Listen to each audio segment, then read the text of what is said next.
Tapi setelah rombongannya Astri ini berkata tentang ciri-ciri ketiga pemuda itu, tiba-tiba saja petugas loket ini berkata, "Astagfirullah, mereka basah kuyup."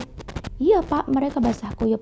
Nah, seperti tersadar akan sesuatu, Pak penjaga loket ini buru-buru mengunci pintu gerbang dan dia berkata,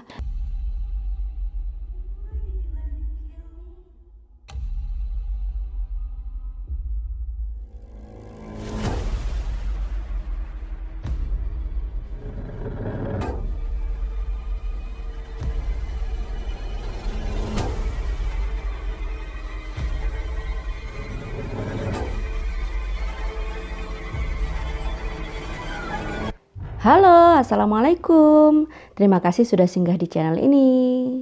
Seperti biasa di Ngobrol Seram, aku akan selalu membawakan kisah horor pengalaman nyata kiriman dari para kontributor. Kisah kali ini akan bercerita tentang pengalaman seseorang yang diikuti oleh sosok makhluk dari sebuah curug yang pernah disinggahinya, dan makhluk itu mengikutinya hingga bertahun-tahun lamanya. Tapi sebelum kita berlanjut ke kisahnya, mohon dukungannya untuk channel ini dengan cara memberikan like, men-share, serta men-subscribe supaya aku makin bersemangat untuk membuat konten-konten berikutnya. Nah, tanpa berlama-lama lagi, kita langsung ke kisahnya. Ini dia.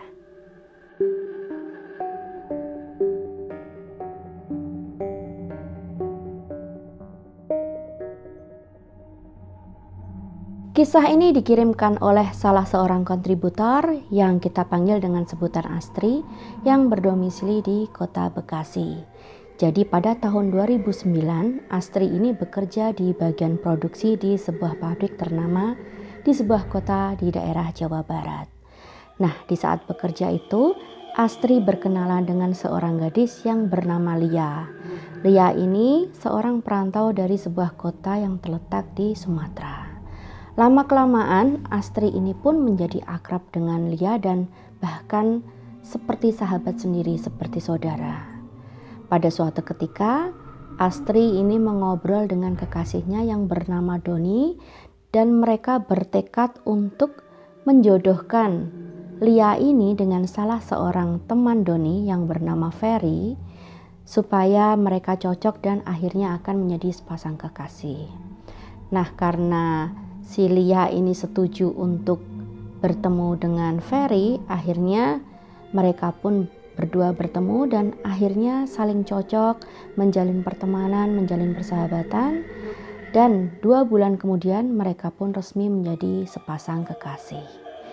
Keempat orang ini yaitu Astri, Lia, Doni, dan Ferry akhirnya menjadi sangat akrab dan selalu kemana-mana bersama. Misalnya makan, nonton, atau sekedar jalan-jalan. Nah, di hari jadi resminya antara Lia dan Ferry ini berpacaran atau menjadi sepasang kekasih, mereka pun berencana untuk merayakannya untuk pergi ke suatu tempat wisata. Akhirnya setelah mereka berempat berunding berdiskusi, mereka memutuskan untuk mengunjungi sebuah curug yang terletak di sebuah daerah di Jawa Barat. Jadi tidak perlu disebutkan nama curugnya. Nah, karena mereka sudah setuju untuk pergi ke sana, Astri ini mengusulkan mereka pergi ke sana minggu depan saja. Tapi ternyata Lia memaksa untuk mereka agar pergi hari itu juga karena kebetulan hari itu dia mendapat jatah libur 2 hari. Jadi dia tidak mau menunggu sampai minggu depan.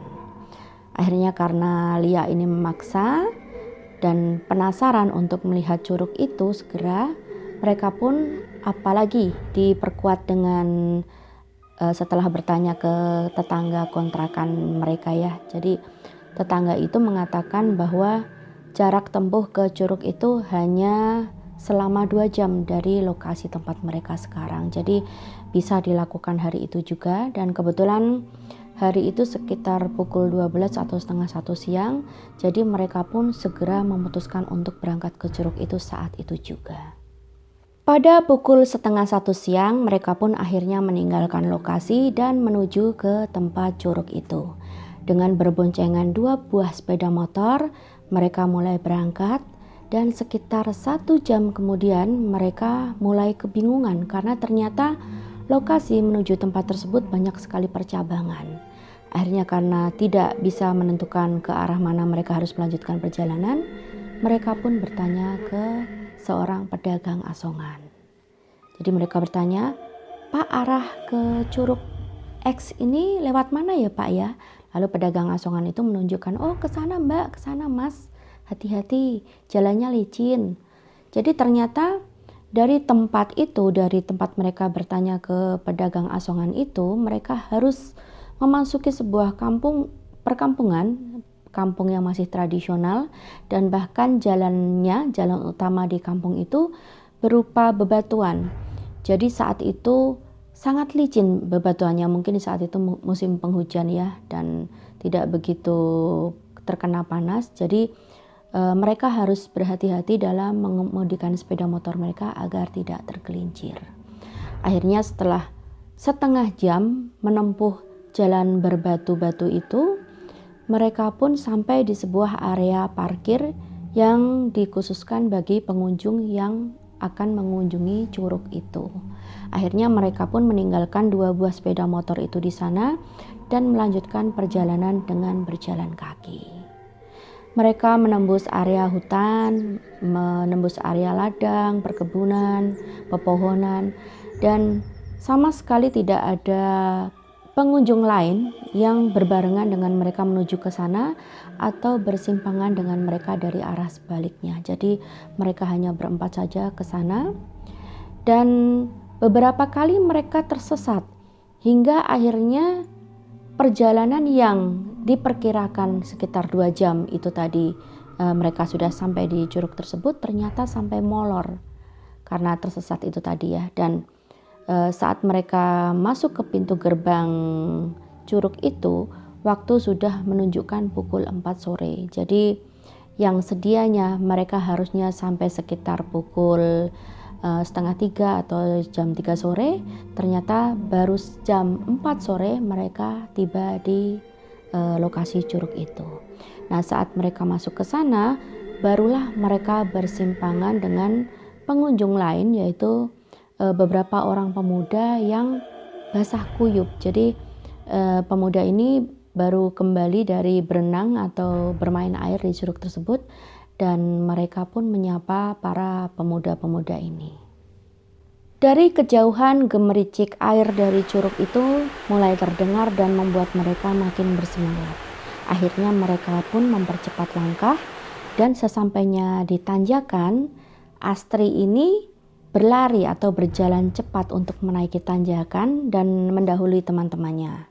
Sesampainya di puncak atau setelah melewati tanjakan itu, dia pun berteriak senang dengan berkata, "Ah, cuma segini aja, ringan ini perjalanan kita kali ini, tanjakannya gak begitu berat, santai aja, masa kalian kalah dengan aku?" Nah, seolah-olah berkata seperti itu dengan sombongnya, seolah-olah itu hal yang ringan saja menuju ke tempat curug tersebut. Tapi tiba-tiba saja saat dia selesai berkata seperti itu, Astri merasakan bahunya serta kakinya ini terasa ditimpa sesuatu yang berat dan tidak bisa digerakkan. Jadi bahunya ini terasa sakit dan kakinya ini tidak bisa untuk melangkah. Astri tiba-tiba diserang kepanikan.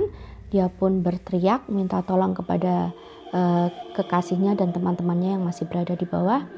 Dan Doni, kekasih Astri ini, buru-buru berlari untuk menyusul Astri dan membantunya. Jadi setelah sampai di puncak itu, Doni menghampiri Astri dan bertanya, "Ada apa? Kenapa?" Lalu Astri ini berkata bahwa bahuku sakit, kakiku tidak bisa digerakkan. Akhirnya Doni ini membantu Astri dengan mengurut-ngurut kaki serta bahunya yang sebenarnya tidak ada apa-apa, tapi entah mengapa kaku. Nah, saat berkata seperti itu, Lia pun menghampiri Astri dan berpesan, "Ya itulah tadi, mungkin karena kamu terlalu sombong, terlalu menganggap hal ini enteng, makanya kamu dikasih pelajaran sama para penunggu sini." Nah, setelah Astri ini menyadari kesalahannya, dia pun berkata, "Maafkan kalau saya dianggap terlalu lancang, terlalu songong di tempat ini, tidak menghormati. Saya tidak sengaja, saya minta maaf." Dan Astri berkata seperti itu karena sebenarnya dia menyadari pada saat dia selesai sesumbar atau menyombongkan diri dengan berkata bahwa tanjakan ini sangat mudah untuk dilalui, medannya ini sangat gampang sekali untuk dilewati, tiba-tiba saja dia melihat sesosok sesuatu di balik pohon yang dengan wajahnya yang matanya berwarna merah mengintip dari balik pohon. Saat itu Astri tahu bahwa dia telah melakukan kesalahan. Untungnya setelah itu dia minta maaf dengan menyadari kesalahannya, dan tak berapa lama bahunya ini mulai terasa ringan kembali dan kakinya bisa digerakkan. Lalu mereka pun melanjutkan perjalanan menuju ke curug itu. Sepanjang perjalanan menuju curug itu, di sebelah kanan mereka adalah pohon-pohon hutan yang menjulang tinggi, serta di bagian kiri mereka adalah jurang yang terjal. Jadi mereka mesti berhati-hati dalam melewati jalan setapak menuju ke curug itu. Nah, di perjalanan mereka itu beberapa kali mereka berpapasan dengan pengunjung yang meninggalkan lokasi itu karena mulai gelap ya. Lalu mereka pun tiba di di loket tempat penjualan tiket, dan petugasnya mengatakan bahwa kalian ini datangnya sudah sangat terlambat, sudah sangat sore. Tapi rombongannya Astri ini memaksa untuk tetap masuk ke sana. Akhirnya petugas loket itu pun memberikan tiket ya atau karcis dan berpesan supaya mereka segera meninggalkan curug sebelum maghrib atau sebelum senja, karena sepanjang perjalanan dari lokasi curug menuju ke tempat parkir itu tidak ada lampu penerangan, sehingga kalau mereka sampai terlambat meninggalkan curug dan gelap, maka di sepanjang perjalanan itu mereka tidak bisa melihat apa-apa dan itu sangat berbahaya sekali. Nah, Astri dan rombongannya ini, teman-teman dan kekasihnya ini berjanji bahwa mereka tidak akan berlama-lama di sana, hanya sekedar melihat lokasinya dan segera kembali. Akhirnya mereka pun tetap berangkat ke sana meskipun matahari sudah mulai condong ke barat ya. Dan sesampainya di curug mereka sangat senang karena airnya sangat jernih dan melimpah.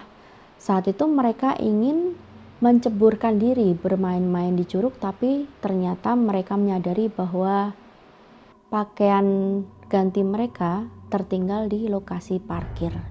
Jadi karena mereka tidak punya pakaian ganti yang dibawa ke lokasi curug itu, akhirnya mereka pun mengurungkan niat untuk berenang dan hanya sekedar berdiri memandangi curug itu. Entah mengapa saat mereka berada di sana, Astri ini merasakan perasaan yang ganjil, perasaan bahwa mereka sedang diawasi oleh sesuatu atau seseorang atau sesosok. Jadi Astri ini merasa bahwa bukan hanya rombongan mereka saja yang berada di tempat itu. Tapi saat ia hendak mengajak teman-temannya dan Doni untuk kembali ke tempat parkir, si Ferry ini pun berkata, sebentar lagi, beberapa menit lagi, toh ini momen yang bagus, tidak ada pengunjung lain di tempat ini, jadi kita bebas untuk ambil foto. Nah, setelah ambil beberapa foto, nanti kita kembali ke tempat parkir. Si Ferry berkata seperti itu. Nah, karena yang lain pun sepakat, akhirnya mereka pun tetap tinggal di sana untuk berfoto-foto ria.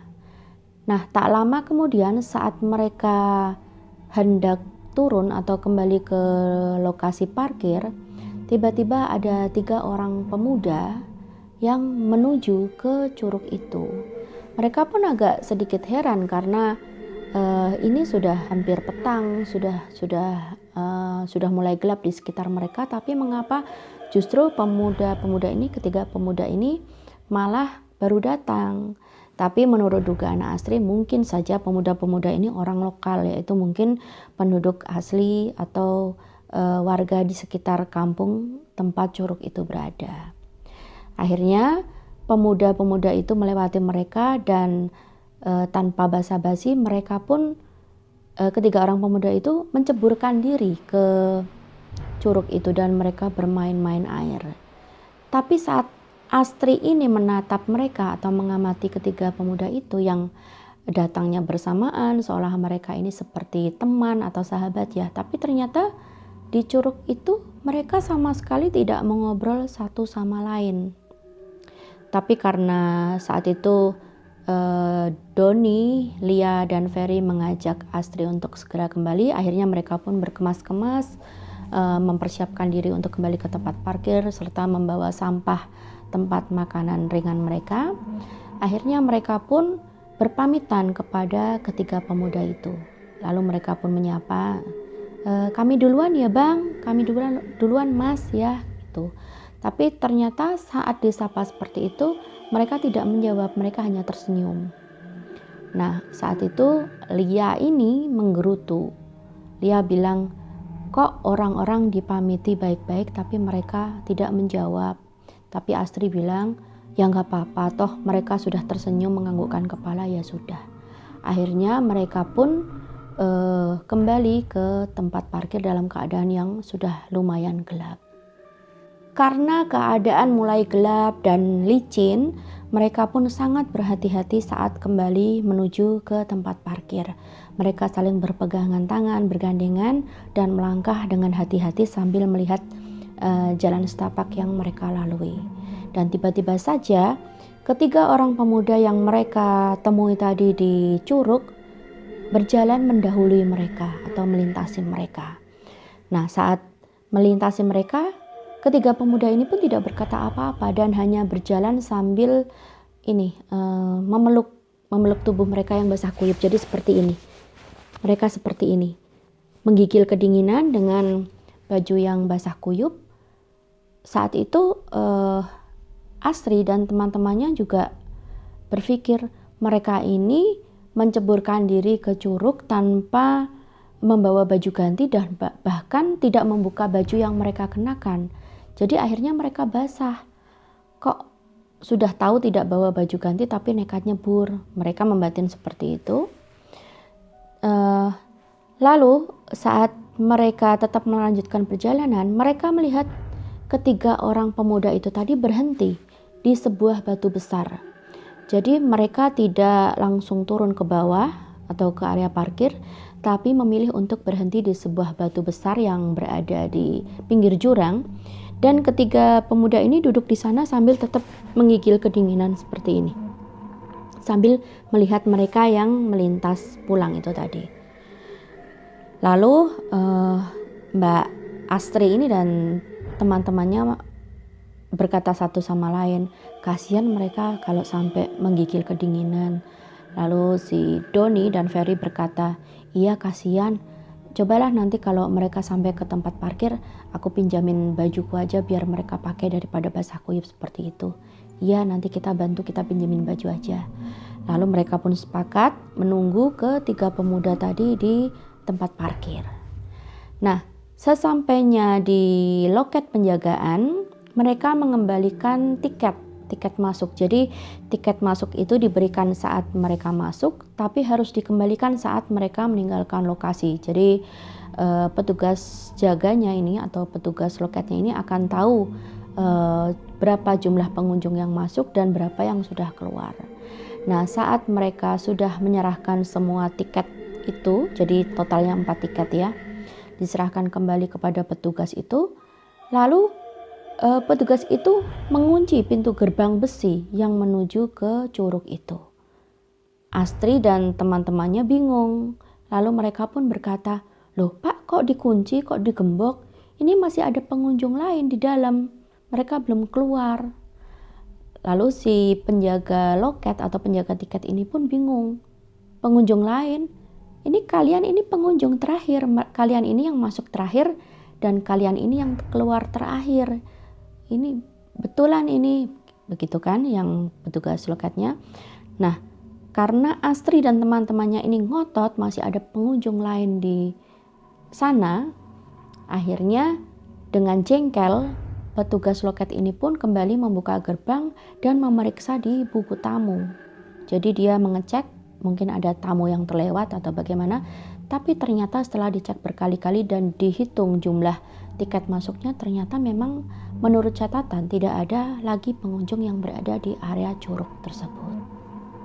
Tapi tampaknya Doni belum puas dengan penjelasan itu. Dia masih berusaha untuk berargumen dengan penjaga loket dan dia sampai berkata, mungkin Bapak lupa mencatat bahwa ada pengunjung yang masuk lain sehingga mereka tidak memakai tiket atau bagaimana. Akhirnya karena mereka saling adu mulut dan saling berdebat, petugas ini pun bertanya kepada rombongan Astri ini tadi bagaimana ciri-ciri pengunjung yang masih berada di Curug supaya mungkin dia ingat atau mengenal mereka atau sempat melihat mereka saat melintasi loket tadi. Nah, akhirnya Astri dan teman-temannya ini bercerita bahwa ketiga pengunjung yang mereka temui yang masih berada di Curug itu ciri-cirinya adalah 3 orang pemuda yang basah kuyup. Jadi mereka ke sana tanpa membawa pakaian ganti dan masih berada di batu di sana dengan keadaan basah kuyup. Jadi sampai rombongannya Astri ini berkata, kalau Bapak tidak percaya, ayo kita kembali ke sana. Mungkin mereka masih di sana. Tapi setelah rombongannya Astri ini berkata tentang ciri-ciri ketiga pemuda itu, tiba-tiba saja petugas loket ini berkata, astagfirullah, mereka basah kuyup. Iya Pak, mereka basah kuyup. Nah, seperti tersadar akan sesuatu, Pak penjaga loket ini buru-buru mengunci pintu gerbang dan dia berkata, sudah jangan dibahas lagi. Ayo kita segera turun ke bawah, udah gelap ini. Keburu tidak kelihatan jalannya. Nanti saja di tempat parkir nanti Bapak ceritakan apa yang terjadi. Nah, akhirnya meskipun dengan beribu tanda tanya di kepala, mereka pun akhirnya tetap mengikuti petugas loket itu untuk kembali ke bawah menuju ke tempat parkir.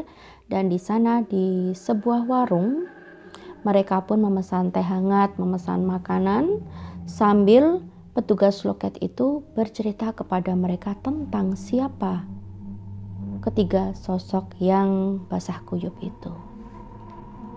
Bapak petugas loket itu pun bercerita bahwa beberapa minggu yang lalu di kawasan Curug ini terjadi musibah, yaitu 3 orang pemuda yang mereka temui itu tadi bermain-main di atas curug lalu terjun ke arah curug. Mereka berpikir itu hal yang aman. Tapi ternyata meskipun curug itu tidak begitu dalam, saat mereka menceburkan diri ke sana, mereka tenggelam dan tidak bisa berenang.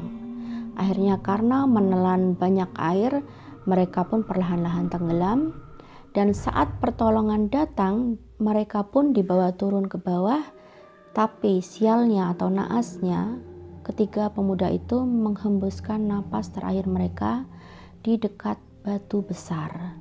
Nah, batu besar itu tadilah yang Astri dan teman-temannya lihat, tempat di mana ketiga pemuda itu duduk di sana sambil memeluk tubuh mereka dengan basah kuyup dan menggigil kedinginan. Setelah mendengar cerita dari petugas loket itu, mereka pun seperti terkejut ya, tidak bisa berkata apa-apa, sangat kaget mengapa mereka bisa sejelas itu dan bersama-sama melihat sosok penampakan ketiga pemuda itu. Akhirnya untuk menenangkan diri dan kebetulan karena memang sudah azan maghrib, Pak petugas loket ini pun mengajak Astri dan rombongannya untuk menunaikan sholat maghrib di musola yang berada di area parkir itu. Akhirnya mereka pun sholat jamaah bersama-sama di sana. Dan setelah itu Astri dan teman-temannya berpamitan untuk pulang ke rumah. Saat mereka berjalan ke tempat parkir, Pak penjaga loket ini buru-buru menghampiri mereka dan berpesan bahwa tolong ya nak, nanti selama perjalanan pulang berzikir dan berdoa agar kalian selamat sepanjang perjalanan dan tidak ada terjadi apa-apa di jalan. Akhirnya setelah mereka mengiyakan dan mengucapkan terima kasih kepada Bapak penjaga loket itu pun, akhirnya mereka berempat meninggalkan lokasi curug itu. Mereka melaju meninggalkan kawasan wisata curug itu. Di sepanjang perjalanan ini sangat gelap gulita tanpa ada lampu-lampu penerangan di sekitar mereka. Keadaannya seperti hutan belantara. Nah, setelah menempuh perjalanan sekitar 30 menit, Astri ini mulai merasakan keganjilan karena sebelumnya sebelum mereka masuk ke area wisata itu, kanan kiri mereka adalah rumah-rumah penduduk desa. Jadi mustahil sekali kalau tidak ada cahaya sedikit pun, dan sekarang mereka tidak melihat rumah penduduk satupun. Seolah-olah mereka berada di tengah hutan dan penerangan satu-satunya ya hanya berasal dari lampu kedua sepeda motor itu. Nah, karena sudah 30 menit berlalu dan tidak melihat satupun rumah, si Astri ini pun mulai curiga. Dan ia berkata kepada Doni yang mengemudikan sepeda motor ini. Jadi mungkin manggilnya Yang ya, sayang gitu. Yang, kamu nyadar nggak sih dari tadi kita menempuh perjalanan kok seperti di hutan ya? Padahal kayaknya tadi sebelum kita masuk ke tempat wisata ini banyak sekali loh rumah-rumah penduduk di kanan kiri jalan. Nah, menyadari perkataan Astri, Doni ini pun lalu berpikir, oh iya ya, kok tidak ada satupun rumah penduduk, ini kok kayak di hutan. Akhirnya mereka pun berhenti dan menunggu sampai sepeda motor yang dikemudikan Ferry dan dibonceng oleh Lia itu mendekat ke arah mereka. Nah, saat Ferry dan Lia ini mendekat ke arah sepeda motor mereka, Ferry pun sempat menegur, Doni, kenapa kamu malah berhenti? Ini hutan loh, bahaya. Kalau nanti ada binatang buas gimana? Ayo kita lanjut perjalanan sekarang. Ini udah gelap sekali, ini tidak ada rumah-rumah penduduk, tidak ada penduduk yang lewat. Doni berkata seperti itu dan Lia pun setuju. Ayo kita lanjut aja sekarang, ngapain berhenti di sini? Nah, justru Doni dan Astri ini berkata, kalian ini nyadar nggak sih? Kan kalian bilang sendiri ini hutan. Padahal tadi saat kita masuk ke tempat wisata ini, kanan kiri jalan yang kita lalui ini perkampungan penduduk loh yang berbatu-batu. Sekarang kok hutan belantara seperti ini?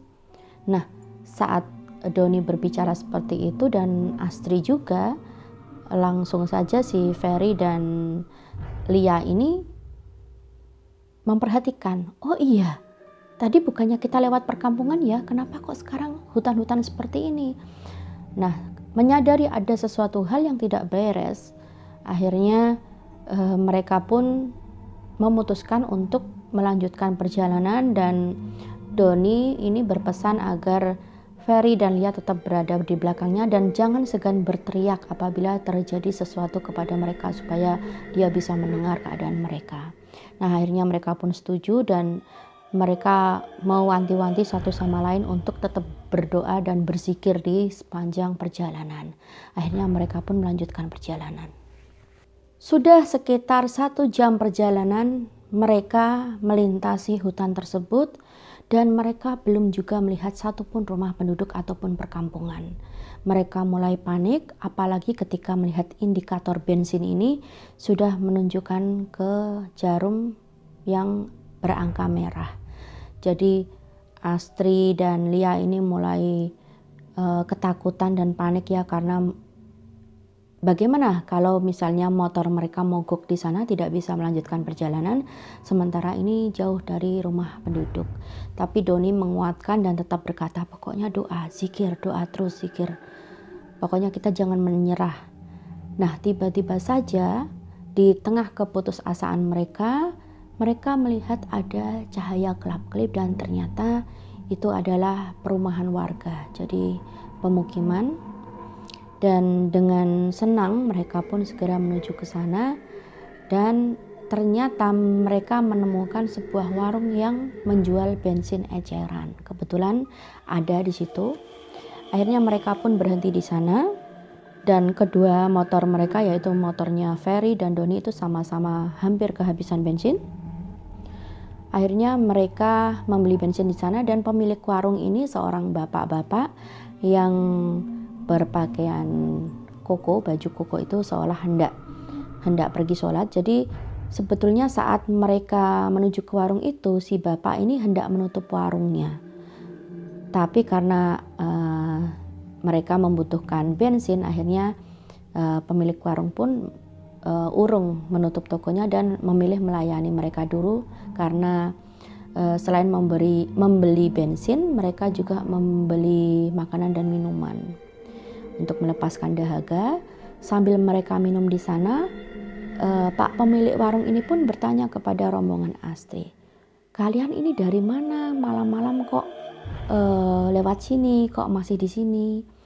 Lalu mereka pun bercerita bahwa kami baru saja pulang dari Curug. Lalu Pak pemilik warung pun bertanya lagi, "Dari Curug? Ini jam berapa? Ini sudah malam, sudah larut. Kok kalian baru kembali dari Curug? Padahal Curug itu sudah ditutup sebelum maghrib." "Iya Pak, kami tersesat. Tadi muter-muter aja di area hutan. Baru ketemu sekarang. Mungkin ada kali 1 jam lebih kami berputar-putar di area hutan." Lalu si bapak ini pun dengan keheranan berkata, "Area hutan? Padahal kalian kalau keluar dari gerbang Curug itu, gerbang dari tempat parkir itu, ini sudah langsung masuk perkampungan. Tidak ada area hutan apapun. Bagaimana kalian bisa tersesat di area hutan?" "Entahlah Pak, itu juga yang kami bingung. Makanya kami sampai di sini sampai malam karena kami entah tersesat di mana." Obrolan dari rombongan Astri ini dan pemilik warung menarik perhatian warga sekitar. Akhirnya banyak warga yang menuju ke warung ini untuk mendengarkan apa yang mereka obrolkan. Setelah mendengarkan cerita dari Astri dan teman-temannya ini, mereka pun sampai terheran-heran. "Loh, kalian ini orang mana? Kok berani ke Curug sampai malam-malam? Padahal kami aja yang orang asli sini tidak berani berada di Curug itu sampai maghrib tiba. Jadi kalaupun mereka ke sana, mereka akan turun sebelum gelap atau maghrib. Kok kalian bisa-bisanya jam segini baru sampai sini?" "Nah itulah Pak, makanya kami juga bingung karena kami tadi meninggalkan lokasi itu sebelum maghrib karena kami sempat sholat maghrib di musola di area parkir." "Oh ya sudah, yang penting kalian sudah selamat sampai sini. Nah, kalian udah sholat apa belum? Sholat isya apa belum?" "Belum Pak." "Ya udah kalau gitu, kebetulan saya ini sudah mau bersiap-siap untuk sholat, mau menuju musola. Lebih baik kalian juga sholat dulu di sini membersihkan diri sebelum kalian melanjutkan perjalanan." "Baiklah Pak." Akhirnya setelah mereka minum dan makan ala kadarnya di situ, membeli makanan ringan serta mengisi bensin, mereka pun mengikuti Pak pemilik warung itu untuk menuju ke musola desa dan bergabung dengan para warga lainnya untuk menunaikan sholat isya di sana. Nah, setelah itu mereka pun berterima kasih kepada warga dan pemilik warung itu dan kemudian melanjutkan perjalanan menuju ke rumah. Di sepanjang perjalanan itu mereka tak ada yang membahas masalah yang baru saja mereka alami sedikit pun. Jadi entah mereka takut untuk memperbincangkan masalah ini atau memang hanya ingin cepat-cepat sampai di rumah dan tidak ingin mengungkit kejadian ini lagi. Dan mereka memang sepakat apabila mereka sesampainya di rumah, mereka tidak akan pernah mengungkit masalah ini lagi, tidak akan pernah bercerita tentang kunjungan yang mereka alami dan kejadian yang mereka temui di Curug itu. Lalu mereka pun pulang dan sampai di rumah dengan selamat.